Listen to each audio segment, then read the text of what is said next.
Hello aspirants, a very warm welcome on the YouTube channel of Analyst IAS. So in today's bridge series, we'll be discussing economy MCQs which came in the prelims of 2018. So total questions जो आए थे वो 14 आए थे. हम polity, geography, environment, history ये सब discuss कर चुके हैं. ब्रिज सीरीज का बेसिक आइडिया है ताकि आपको पता लग सके कि यूपीएससी किस पैटर्न में क्वेश्चन पूछता है. अगर आप एक साथ सारे क्वेश्चंस को देखेंगे तो question 1 says which one of the following best describes the term merchant discount rate, sometimes seen in the news.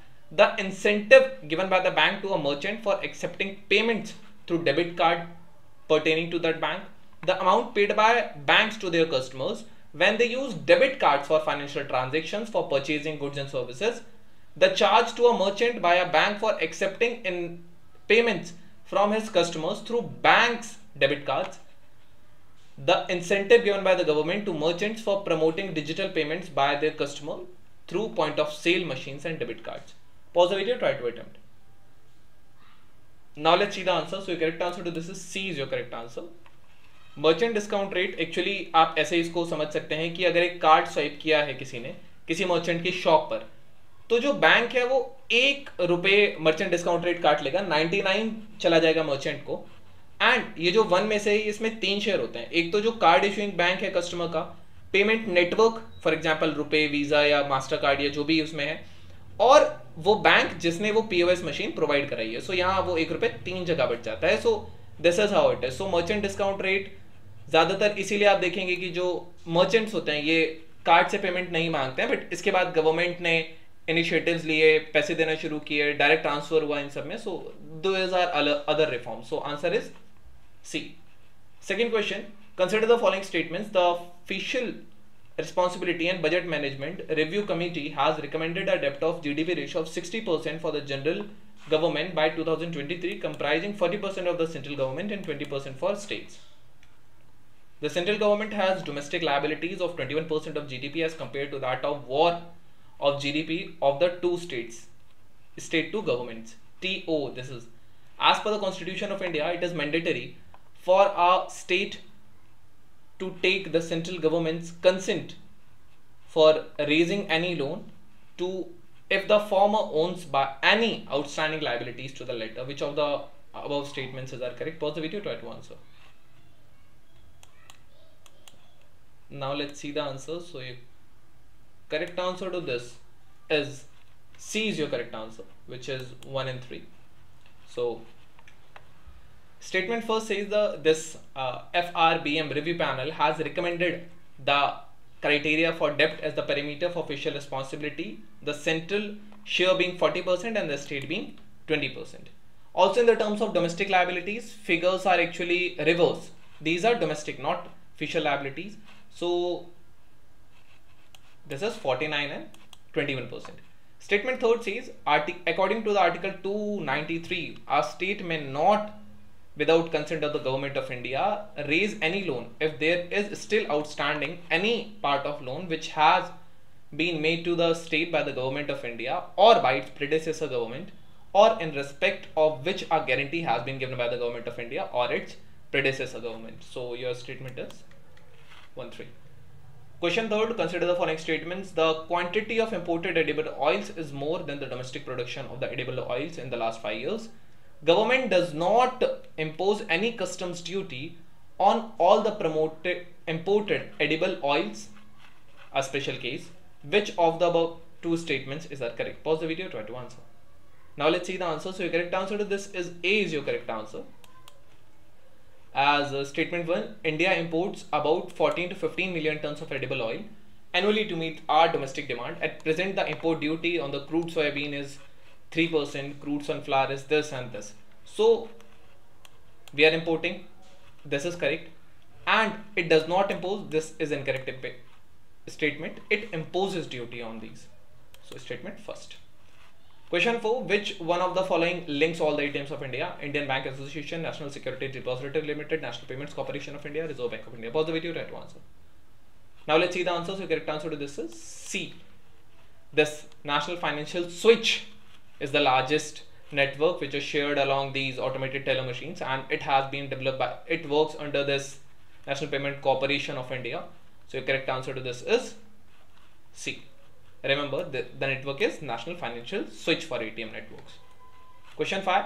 Which one of the following statements correctly describes the meaning of the legal tender money? The money which is tendered in courts of law to defray the fee of legal cases, the money which a creditor is under compulsion to accept in the settlement of his claims, the bank money in the form of checks, draft, bill of exchanges, the metallic money in circulation of a country. Pause the video, try to answer.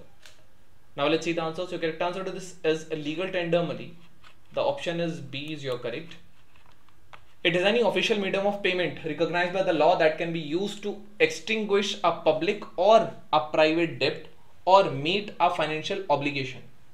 The national currency is legal tender in practically every country. A creditor is obligated to accept the legal tender towards repayment of the system. इसीलिए governor note पे sign करते हैं, मैं धारक को इतने देने का वचन देता हूँ. So this is what legal tender is. He is obliged to take it.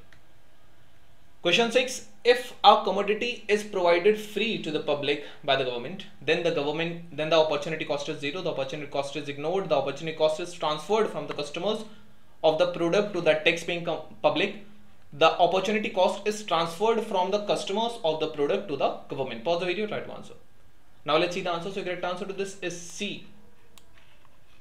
Opportunity cost represents the benefits an individual investor or the business misses out when choosing an alternative over other. When you have opportunity to access public services for free, for example, Delhi के CM Delhi में बस free दे देते हैं, पानी free दे देते हैं and बिजली free दे देते हैं, पंजाब में भी यही चीजें हैं. सो ये काफी यूज करते हैं और इससे जो नुकसान होता है वो टैक्स पेयर पब्लिक का होता है, क्योंकि ये उनका पैसा होता है, ये किसी का है नहीं, ये टैक्स पेयर पब्लिक का पैसा है. So correct answer is C. Question 7. Increase in absolute and per capita real GNP do not connote a higher level of economic development if industrial output fails to keep pace with agricultural output fails to keep pace with industrial output, poverty and employment increases, import growth faster than the export. Pause the video, try to answer. Now let's see the answer. So your correct answer to this is C is your correct answer. Economic growth does not necessarily connote economic development, which is a holistic concept representing the well-being of the population, rather only increased income. Economic development मतलब सबका inclusive development भी और सबका फायदा हो. So as the question clearly mentions, effects on the development, we must take into account the impact of poverty and unemployment of the economic growth despite having good parameters in the growth and all. So this is C. Poverty and unemployment है तो economic development नहीं है, भले GNP grow हो रहा हो. Question 8. Consider the following statements. Human capital formation as a concept is better explained in terms of process which enables individuals of a country to accumulate more capital, increasing the knowledge, skill levels and capacities of the people of the country, accumulation of tangible wealth, accumulation of intangible wealth. Which of the statements given above is correct? Pause the video, try to answer. Now let's see the answer. So your correct answer to this is C is your correct answer. 2 and 4. Statement first, the gross capital formation representing the physical capital. So this does not comes into the human capital. When you accumulate more wealth, you can eliminate it. So you got your answer is this and this from 50-50. Second one is correct. And accumulation of tangible wealth, it's also not correct. So your correct answer is 4. If you want to read more from here, you can pause the video, try to answer, because intangible wealth जो होती है इसमें skilled population आता है, human resource base आता है, culture, arts, और tangible wealth जो कोई आपसे ले सकता है, इंफ्रास्ट्रक्चर कंपोनेंट्स आप इस हिसाब से याद रख सकते हैं. Question 9. Despite being a high saving economy, capital formation may not result in significant increase in the output due to weak administrative machinery, illiteracy, high population density or the high capital output ratio. Pause the video, try to answer. Now let's see the answer. So correct answer to this is D is your correct answer. High saving economy से भी अगर capital formation हो रहा है but उसका एक significant result output पर नहीं है, तो ये एक हाई कैपिटल आउटपुट रेशियो है. For example, capital output ratio basically amount of capital जो रिक्वायर्ड है एक यूनिट प्रोडक्ट के लिए. फॉर एग्जांपल, अगर 5 मशीन लगती हैं एक प्रोडक्ट को बनाने के लिए या एक क्लॉथ बनाने के लिए, जबकि केवल 2 ही मशीन्स लग सकती थी. जो आइडियल रिक्वायरमेंट है वो 2 की थी, लेकिन यूज कितनी हो रही है? 5. तो यहां जो कैपिटल आउटपुट रेशियो है वो ज्यादा है. So your answer is D. Savings economy से ज्यादा, कैपिटल फॉर्मेशन भी ज्यादा हो तो आउटपुट इसकी वजह से नहीं होगा.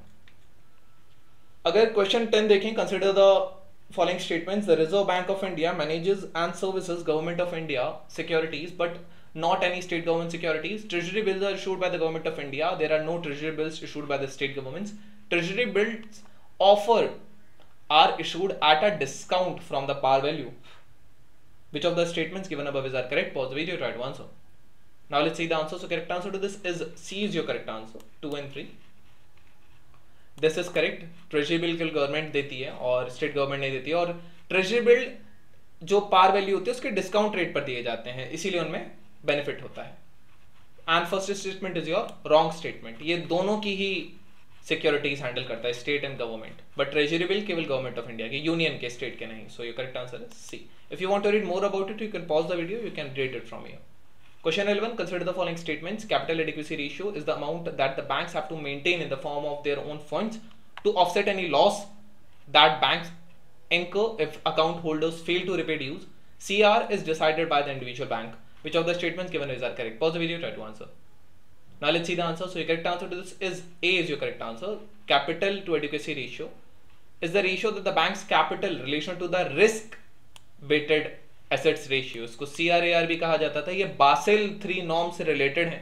It is decided by the central banks and bank regulators to prevent commercial banks from taking excess leverage, becoming insolvent in the process. So your correct answer to this is A. ये Basel norm वगैरह से related है, इतना ratio bank को रखना पड़ता है. So this is what it is. Question 12. With reference to the digital payments, consider the following statements. Beam app allows the user to transfer money to anyone with a UPI enabled bank account, while a chip pin debit card has 4 factors of authentication. Beam app has only 2 factors of authentication. Pause the video, try to answer. Now let's see the answer. So correct answer to this is A is your correct answer, क्योंकि Beam is up, which is powered by the UPI. It integrates payment platforms as the official app of the Government of India. But second is correct. Debit cards does not have 4 factor organization, and Beam app जो है इसमें 3 factor authorization होता है. With reference to the governance of public sector banking in India, consider the following statements. Capital infusion into public sector banks by the Government of India has steadily increased in the last decade. To put the public sector banks in order, the merger of associate banks with the parent state Bank of India has been effected. Which of the statements given above is correct? Pause the video, try to answer. Now let's see the answer. So your correct answer to this is B is your correct answer, which is justification is capital infusion has not been steady. So your statement is B is your correct answer. Question 14. With reference to India's decision to levy an acquisitional tax of 6% on online advertisements services offered by non-residential entities, which of the following statements are correct? It is introduced as a part of Income Tax Act. Non-resident entities that offer advertisement services in India can claim a tax credit in their home countries under the double taxation avoidance agreements. Select the correct answer using the codes given below. Pause the video, try to answer. Now let's see the answer. So correct answer to this is D. Income tax direct tax में आता है, advertisement वगैरह ये सब इसमें आएगा. So it is incorrect. Acquisition levy is a tax on the business transaction for online marketing in which any Indian pays sum of more than 1 lakh to the non-resident Indians such as Google, Facebook इन सबको देता है. ये एक finance act का part है, ये income tax का part नहीं है. Statement second is also incorrect. Since acquisition levies is outside the scope of the tax treaties which are entered into by India with other countries, the foreign company cannot claim a tax credit in the home country. So your answer is D. This was all about today's video and session. Thank you. Have a nice day.